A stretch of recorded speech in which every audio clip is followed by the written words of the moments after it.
Hi friends, first of all ரொம்ப நன்றி நம்ம சேனலை சப்போர்ட் பண்ணுற ஒவ்வொரு நண்பர்களுக்கும். ஸோ நாளை மார்க்கெட்டுக்கான ஒரு சின்ன வியூவை பார்த்துடலாம்.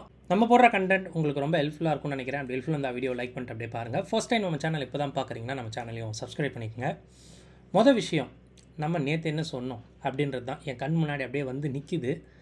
ஸோ மார்க்கெட் வந்து பார்த்திங்கன்னா 82 கிட்ட மேக்ஸ் பாயிண்ட் இருக்குது. ஸோ அங்கே வந்து முடியும் அப்படின்ற மாதிரி தான் ரொம்பவே வந்து நினச்சிட்டு இருந்தேன். ஏன்னா நேற்று சென்செக்ஸ் ப்ரீமியம் ஒரு 500ன்னும் போது அது ஓப்பனிங்லாம் மார்க்கெட் ஃப்ளாட்டெல்லாம் ஓப்பன் ஆச்சுன்னா அங்கேயே வச்சு முடிச்சிருவாங்கங்க. அதனால தான் நேற்று கண்டென்ட் கூட சொல்லும்போது இல்லைங்க மோஸ்ட்லி கன்சாலிடேட் ஆகும் அப்படின்ற மாதிரி தான் சொன்னோம். பட் என்ன அப்படின்னா ஓவர் நைட்டில் நமக்கு சீஸ்ஃபயர் அனௌன்ஸ்மெண்ட் வந்ததுனால எல்லா மார்க்கெட்டுமே ஃபயர் ஆகிடுச்சு. நம்ம மார்க்கெட்டும் நல்ல ஒரு அப்மூவ் தான். ஸோ ஒரு என்ன சொல்கிறது, ஒரு பெரிய அப்மூவ். நான் காலையிலே வந்து அந்த ப்ரீ மார்க்கெட் ரிப்போர்ட் மாதிரி சின்னதாக ஒரு வீடியோ ஷார்ட்ஸ் பண்ணியிருந்தேன். அந்த ஷார்ட்ஸுமே சொல்லியிருந்தேன், இந்த மாதிரி பெருசாக எஃப்ஐ இண்டெக்ஸ் ஃபீச்சர்ஸில் நேற்று செல் தான் பண்ணியிருந்தாங்க. சின்ஸ் மார்க்கெட் கேப் டவுன் ஆனாலும் பெருசாக வந்து நிற்காதுன்னு. ஆனால் அந்த நிற்காதுன்றதை நான் எப்படி சொல்லியிருந்திருப்பேன் அப்படின்னா, ஏறின ஒரு மணி நேரம் கழிச்சு மார்க்கெட் வந்து சரியலாம் அப்படின்றது தான். பட் மார்க்கெட் என்ன பண்ணுச்சு அப்படின்னா கொஞ்சம் உல்ட்டாவாக பண்ணுச்சு. வந்து பார்த்திங்கன்னா 3 மணி நேரம் 4 மணி நேரம் விட்டுட்டு அதுக்கப்புறம் இறங்குச்சு பாருங்கள். ஸோ அங்கே தான் ஸோ நம்மளால் வந்து ப்ரெடிக்ட் பண்ண முடியுது. பட் வந்து அது உண்மையாகவே வந்து பெருசாக காசு பண்ண முடியுதான்னு பார்த்திங்கன்னா அது வந்து கஷ்டம். ஓகேங்களா? ஸோ அது வந்து சொல்லி தான் ஆகணும். ரொம்ப கடுப்பான விஷயம். ஏன்னா நேற்று நான் போட்ட அந்த என்னுடைய அயன்ஃப்ளையோடைய செல்லிங் பாயிண்ட்டே 82,000 தாங்க. ஸோ தூரமாலாம் வந்துட்டு நான் வெளியெல்லாம் போனதுக்கப்புறம் மார்க்கெட் கரெக்டாக அங்கே வந்து வச்சு முடிச்சிருக்காங்க. ஓகேங்களா? சென்செக்ஸில் போய் பார்த்திங்கன்னா தெரியும். ஸோ அதோட விஷயம் நியராக வந்து பார்த்திங்கன்னா அங்கே தான் இருக்கும். நியர்லி 82,000 கிட்ட தான் இருக்கும். ஸோ அது வந்து கஷ்டம்தான். ஓகேங்களா? அண்ட் இன்றைக்கி இந்த மேக்ஸ் பாயிண்ட், அதாவது நேற்று நம்ம சொன்ன அந்த 82,000 சொல்லியிருந்தோம். பட் இன்றைக்கி டுடே வந்து 1000 பாயிண்ட் மார்க்கெட் வந்து மேலே போயும் ஏன் வந்து அந்த ஒரு பாயிண்ட்டை வந்து சூஸ் பண்ணணும் அப்படின்றது எனக்கு தோணிக்கிட்டு இருந்தது. ஸோ அதில் நான் ஒரு சில விஷயம் பார்த்துருந்தேன். இன்ஃபேக்ட் சொல்ல போனால் நான் இந்த வெள்ளிக்கிழமை கூட அது ஒரு வீடியோ கூட நான் எடுக்கிறேனே. ஓகேங்களா? என்ன அப்படின்னா மார்க்கெட் 83,000 ஒரு நல்ல ஒரு சாலிடான ஒரு இந்த மாதிரி எக்ஸ்பைரியில் இந்த மாதிரி 100 பாயிண்டெல்லாம் வேகமாக உடச்சி ஒரு பெரிய ஒரு ஹடில் கிட்ட மார்க்கெட் போய் நிற்குதுன்னா அங்கே உஷாராக தான் இருக்கணும். பட் இன்றைக்கி 83,000 மார்க்கெட் நிற்கும் போது எல்லா விஷயமுமே மார்க்கெட் ஃபேவராக மேலே போகிற மாதிரி தாங்க இருந்தது. புட்டோட ஓப்பன் இன்ட்ரெஸ்ட் ஹெவியாக இருந்தது. காலோட ஓப்பன் இன்ட்ரெஸ்ட் கரைஞ்சிக்கிட்டு இருந்தது. காலோட ப்ரீமியம் 400 ரூபாய்க்கு இருக்குது அப்படின்னா புட்டோட ப்ரீமியம் ஜஸ்ட்டு 200 கூட இல்லை.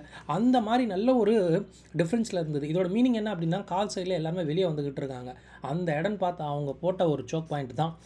ஸோ ஃப்யூச்சர்ஸை செல் பண்ணிட்டு புட்டையும் செல் பண்ணியிருப்பாங்க.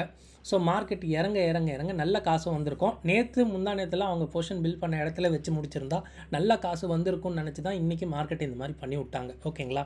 ஸோ இந்த மாதிரி இதெல்லாம் நம்பி தான் ஆகணுங்க. ஓகேங்களா? சடன் அப் அண்ட் டவுனுக்கு நம்ம மற்ற காரணங்கள் நம்ம சொன்னாலுமே கண்டிப்பாக மார்க்கெட் வந்து இந்த மாதிரி விஷயத்துக்கு, அதாவது ஒரு ஒரு பெரிய கேப் டவுனுக்கோ கேப் அப்க்கோ தயாராகிருக்கா அப்படின்னு கேட்டிங்கன்னா அது வந்து நம்ம யோசித்து தான் பார்க்கணும். அவங்க பொசிஷன் தான் முக்கியம் அப்படின்றது தான் இது வந்து நல்ல ஒரு சான்றாக இருக்குது.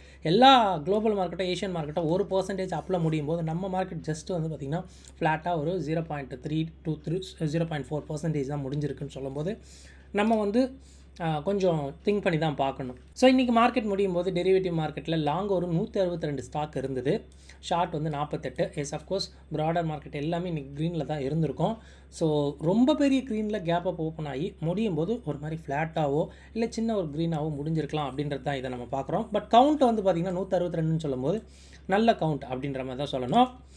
அண்டு சென்செக்ஸு நீங்கள் இங்கே பார்த்தீங்கனாலே தெரியும் மார்க்கெட் வந்து பார்த்திங்கன்னா எத்தனை தடவை வந்து பயந்துருக்கு அப்படின்றது நம்ம பார்க்கணுங்க. ஸோ லைக் ஓப்பன் பண்ணும்போது நம்ம மார்க்கெட் வந்து பார்த்திங்கன்னா 345 ரூபாய்க்கு ஸ்ட்ராடல் ப்ரீமியம் ஓப்பன் ஆச்சு.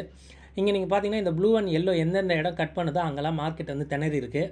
1, இங்கே 2, இங்கே 3, இங்கே 4 தடவை மார்க்கெட் வந்து பார்த்திங்கன்னா திணறி இருக்குது. ஸோ அந்த 4க்கான காரணம் மார்க்கெட் வால்டிலிட்டி தான்.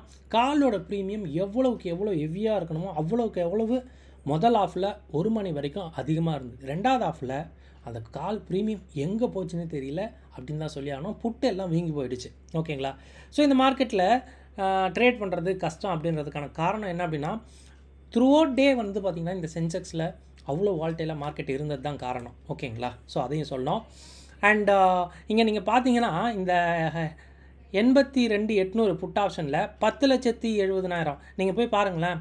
இந்த ஓஏ சார்ட் கூட ஸ்பெஷலாக ஓப்பன் பண்ணி பாருங்கள். இதுக்கு அப்படியே தான் இருக்கும். இந்த 500 பாயிண்டில் இருக்கிற ஓப்பன் இன்ட்ரெஸ்ட் கடைசி வரையும் கரையலை. ஏன் கரையலை அப்படின்னா மார்க்கெட் அங்கே வரும்போது இவ்வளோ புட் ஆப்ஷன்ஸ் அப்போ என்ன லாஸ் ஆகிருக்குமா? இந்த புட் ஆப்ஷன்லாம் வெறும் வந்து பார்த்திங்கன்னா எவ்வளோ தெரியுமா இருந்தது? 100 ரூபாயோ 150 ரூபா 200 ரூபாக்குள்ள தான் இருந்தது. இப்போ வந்து பார்த்திங்கன்னா 750 ரூபா 1000 ரூபான்னு சொல்லும்போது இதெல்லாம் என்ன ஆயிருக்கும்? லாஸ் ஆயிருக்குமான்னு கேட்டிங்கன்னா அப்படி கிடையாதுங்க. அந்த இடம் வச்சு ஆல் டைம் அந்த 83,000 கிட்ட வரும்போது நிறைய புட் ஆப்ஷன் செல் பண்ணியிருப்பானுங்க, ஃபியூச்சர்ஸையும் செல் பண்ணியிருப்பாங்க. கூட இருந்த அவங்க பொசிஷன்ஸ் ஏதாவது ஈக்விட்டிஸ் ஏதாவது வச்சுருந்தாலும் அதையும் டம்ப் பண்ணி மார்க்கெட்டை இவ்வளோ தூரம் இறக்கி வச்சுருக்காங்க. இது வந்து பிளான் பண்ணது தான். பட் நம்ம ஒரு சில விஷயம் நம்ம பார்க்கணும். நிஃப்டி வந்து நாளைக்கு வந்து எனக்கு தெரிஞ்சு ஏற வாய்ப்பு ரொம்ப ரொம்ப அதிகமாக இருக்குது. ஓகேங்களா? ஸோ அதுக்கான காரணம் என்னென்னா அகெயின் மார்க்கெட் 25,200 டெஸ்ட் பண்ணுங்க. நாளைக்கோ நாளானிக்கோ கண்டிப்பாக ஒன் டைம் வந்து 25,200 250 டெஸ்ட் பண்ணோம் பாருங்களேன். ஸோ அதையும் நம்ம சொல்லி தான் ஆகணும். ஒரு 200 பாயிண்ட் ஸ்டாடல் ப்ரீமியம் வச்சுருக்கு. மேலே கீழே ஒரு 200 பாயிண்ட்டுக்கான ரேஞ்ச் இருக்கலாம். மந்த்லி எக்ஸ்பைரி அப்படின்றதுனால கொஞ்சம் காஷியஸாக இருங்க. அண்ட் ஸ்கியூ என்ன சொல்லுது அப்படின்னு பார்த்தீங்கன்னா வால்டைலாக தாங்க இருக்குது. த்ரூ அவுட் வந்து பார்த்திங்கன்னா இங்கே இருக்கும்போது கொஞ்சம் ஸ்லைட்டாக இருக்குது. அதுக்கப்புறம் கீழே போனாலும் வால்டைலாக இருக்குது, மேலே போனாலும் வால்டைலாக இருக்குது. அதுக்கான காரணம் என்ன அப்படின்னா இன்றைக்கி சென்செக்ஸ் கேம் அப்படி தான், அதில் தான் கேமு. இதில் பெருசாக இல்லை. இதை நாளைக்கு கொஞ்சம் ஆல்ட்ரு பண்ணி புட்டெல்லாம் கொஞ்சம் ஹெவியாக செல் பண்ணி மார்க்கெட்டை கொஞ்சம் சப்போர்ட் பண்ண ஆரம்பிச்சிருவாங்க அப்படின்ற மாதிரி தான் நான் நினைக்கிறேன். இப்போ கரெக்ட் அப்படின்னா மார்க்கெட் ஸ்லைட்டாக கொஞ்சம் ஏறவும் வாய்ப்பு இருக்குது. அண்ட் நம்ம எஸ்ஜிஎக்ஸ் நிஃப்டி இது வரைக்கும் ஒரு மாதிரி ஃப்ளாட்டாக தான் இருந்துகிட்டு இருக்குது. ஒரு 20-25 பாயிண்ட் வந்து பார்த்திங்கன்னா க்ரீனில் இருக்குது. பார்க்கலாங்க, இவனும் க்ரீனில் வந்துருவாங்க. பெருசாக வந்து பார்த்திங்கன்னா நாளைக்கு க்ரீனில் வர வாய்ப்பு நிறைய இருக்குது. எஃப்ஐ இண்டெக்ஸ் ஃபியூச்சர்ஸ் பாருங்கள், இதில் என்ன மாதிரி இருக்குது அப்படின்றது. நேற்று பார்த்தீங்கன்னா 140 பாயிண்ட் இறங்கியும் 1174 கோடிக்கு செல் பண்ணியிருந்தாங்கன்னா பெருசாக கேம் இல்லை பொசிஷன். ஓகேங்களா? க்ரீன் வர மாதிரி. பட் நீங்கள் போய் 200 250 300 பாயிண்ட்டு நீங்கள் 1% நீங்கள் கேப்பை கொடுத்தீங்கன்னா என்ன ஆகுறது? ஓகேங்களா? அதனால தான் இந்த மாதிரி வால்டாலிட்டி வந்து எதிர்பார்க்கப்படுது. இந்த மாதிரி வால்டாலிட்டி நடக்கும். ஸோ இன்றைக்கி டேட்டாவும் பாருங்கள். ஸோ இன்றைக்கி மார்க்கெட் வால்டெல்லாம் இருந்ததுக்கு இந்த இண்டெக்ஸ் ஃபியூச்சர்ஸ் எப்படி இருக்குன்னு பாருங்கள். க்ரீனாக இருந்தால் நாளைக்கு க்ரீனாக இருக்க வாய்ப்பு, இல்லை ஒரு மாதிரி ஃப்ளாட்டாக இருந்தால் ஃப்ளாட்டாக இருக்க வாய்ப்பு, அவ்வளோதான்.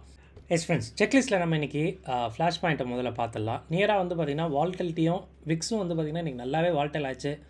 மார்க்கெட் ஒரு சைடு ஆக்சுவலாக வந்து ஏறும்போதும் விக்ஸு ஏறிச்சு, இறங்கும் போதும் விக்ஸு ஏறிட்டு அகைன் தான் இறங்குச்சு. ஸோ இறங்கும் போது மார்க்கெட் நேராக வந்து பார்த்திங்கன்னா மார்க்கெட் க்ளோஸ் ஆகும்போது 3% இந்தியா விக்ஸு இறங்கி தான் முடிஞ்சது. மார்க்கெட்டோட மொமெண்ட் கண்டிப்பாக வந்து சென்செக்ஸ் எக்ஸ்பைரிக்காக தான் இருந்தது அப்படின்றது சொல்லி தான் ஆகணும். நிஃப்டியோட ஸ்டாடல் 205 பாயிண்ட்டும், சென்செக்ஸ் அடுத்த வாரம் 1100 பாயிண்ட்டும் வச்சுருக்கு. ஸ்கியூ வந்து கொஞ்சம் டிஃப்ரெண்ட்டாக வந்து ஃப்ளாட்டு அப் சைட்லேருந்து கொஞ்சம் மாறி வால்டைலாக இருக்குது. இது வந்து மந்த்லி எக்ஸ்பைரிக்காக கூட இருக்கலாம் அப்படின்றத நான் நினைக்கிறேன். டெக்னிக்கல்ஸாக லாஸ்ட் 2 டேஸோட ஐஎன் லோஸ் எடுத்துங்க. அதை மார்க்கெட் பிரேக் பண்ணும்போது ஒரு சைட் மார்க்கெட் ட்ரெண்ட் ஆக வாய்ப்பு. அண்ட் பிபி டைனமிக்கோட அந்த ரெசிஸ்டன்ஸ் அண்ட் சப்போர்ட்ஸை எடுத்துக்கங்க. ஸோ அதுவுமே கொஞ்சம் நல்லாவே இருக்கும்னு சொல்லலாம். அண்ட் டேட்டா ஃபார் ஆப்ஷன் ட்ரேடர்ஸில் நிஃப்டி ஏறி இருக்குது, ஓப்பன் இன்ட்ரெஸ்ட்டே ஏறி இருக்குது. அண்ட் இந்த பாயிண்ட்டு இம்ப்ரூவ் ஆயிருக்கு. எஸ் அஃப்கோர்ஸ், அதனால தான் சொன்ன நிஃப்டி மேபி வந்து இன்னும் அந்த 25,200 கிட்ட கூட ஒரு தடவை போகலாம். அண்ட் பேங்க் நிஃப்டி மார்க்கெட் ஏறி இருக்குது, ஓப்பன் இன்ட்ரெஸ்ட் ஷேடாக இருக்குது. அண்ட் இந்த பாயிண்ட்டு ஷேடாக இருக்குது. லாங் அன்வைண்டிங் இருக்கலாம் அப்படின்றது தான். நியராக வந்து பார்த்திங்கன்னா 56,800 கிட்ட போச்சுன்னு நினைக்கிறேன். அதுவே வந்து ஒரு நல்ல ஒரு பிளேஸ் தான்.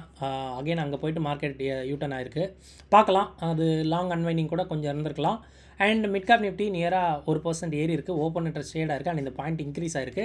இதுவுமே லாங் அன்வைண்டிங் மாதிரி தாங்க தெரியுது. ஸோ மிட்கேப் நிஃப்டிலாம் 12,700 வரைக்கும் போயிட்டு அகெயின் வந்து பார்த்திங்கன்னா 500 பாயிண்ட் 3 நாளில் 2 நாளில் 2 நாள் தான். ஸோ வெள்ளிக்கிழமை காலையில் மார்க்கெட்டை 12,700 இருந்தது. இன்றைக்கி பார்த்திங்கன்னா 13,250 நினைக்கிறேன் நியராக. ஸோ ஒரு 550 பாயிண்ட்டுக்கான வால்டிலிட்டி மார்க்கெட்டில் வந்து இருந்திருக்குன்னு சொன்னால் அது வந்து சொல்லி தான் ஆகணும்.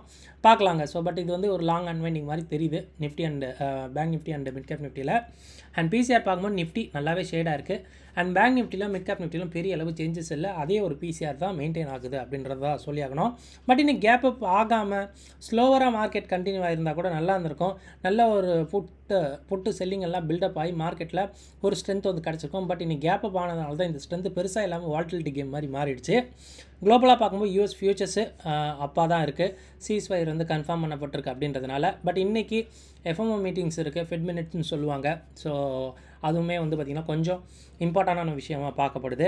ஸோ இன்றைக்கி சென்செக்ஸ் எக்ஸ்பைரி தான் ஆல்ரெடி நம்ம டிஸ்கஸ் பண்ணுது. கால் சைடு எவ்வளோ அதிகமாக ப்ரீமியம் இருக்கணுமோ அவ்வளோ அதிகமாக இருந்தது. பட் நான் எதிர்பார்த்தது என்ன அப்படின்னா அது இன்னும் 83,200 83,500 கூட ஈஸியாக வந்து போயிருந்துருக்கோங்க. அந்தளவு வந்து பார்த்திங்கன்னா காலோட ப்ரீமியம் அப்படியே வேகமாக ஏறினதை பார்க்க முடிஞ்சுது. ஓகேங்களா? பட் அது இறங்கும்போது அதை விட வேகமாக வந்து அது இறங்குனது தான் இங்கே பார்க்கணுங்க. ஸோ புட்டோட ஓப்பன் இன்ட்ரெஸ்ட் கடைசி வரைக்கும் நம்ம ஷோ பண்ண பார்த்திங்களா, அந்த 82,800 புட்டு அந்த 10,70,000 குவான்டிட்டி அவன் எப்போ 12 மணிக்கு பில்ட் பண்ணானோ அதே தான் கடைசி வரையாக இருக்குது. அப்போனா அவன் வந்து என்ன பண்ணியிருப்பான்னா ஃபியூச்சர்ஸை சோல்டு பண்ணிவிட்டு அந்த புட் ஆப்ஷனை சோல்டு பண்ணிவிட்டு வச்சுருப்பான். ஸோ மார்க்கெட் வந்து பார்த்திங்கன்னா கீழே இறங்கினாலே பெரிய காசு அவனுக்கு. ஸோ அந்த காசு அவன் எடுத்துகிட்டு போயிருப்பான், வேறு எதுவும் இல்லை. கூடவே நேற்று பில்டப் பண்ண அந்த பொசிஷனுக்கெல்லாம் நல்ல ஒரு காசு கிடச்சிருக்கும். ஓகேங்களா? ஸோ நல்ல ஒரு விஷயந்தான். பட் மார்க்கெட் எங்கே ஒரு அடல் கிட்ட போகுது, அதுவும் இந்த மாதிரி எக்ஸ்பைரிக்கு அப்புறம் போகுது அப்படின்னா ஈஸியாக 1000 பாயிண்ட் ஏறுறது 1000 பாயிண்ட் இறங்குறதுலாம் ரொம்ப சர்வசாதாரணமாக இருக்கும். ஓகேங்களா? ஸோ இது ஒரு நல்ல ஒரு லெசனு. கன்க்ளூஷன் பார்க்கும்போது அகைன் மார்க்கெட் வந்து பார்த்திங்கன்னா 25,200 வரையும் போகலாம். மந்த்லி எக்ஸ்பைரி அண்ட் நான் கொஞ்சம் சின்னதாக வந்து பாசிட்டிவாக எதிர்பார்க்குறேன் மார்க்கெட்டை. பார்க்கலாங்க எப்படி வந்து மார்க்கெட் வந்து பிஹேவ் பண்ணுது அப்படின்னு சொல்லிட்டு. ஸோ கண்டிப்பாக இந்த விஷயம் என்னுடைய வியூக்கு உட்பட்டது. நீங்கள் உங்கள் ஓன் அனாலிசிஸ்க்கு அப்புறம் உங்கள் ட்ரேட் எடுங்க. இந்த வீடியோ பார்த்ததுக்கு ரொம்ப நன்றி. தேங்க்யூ. ஜெய் ஹிந்த்.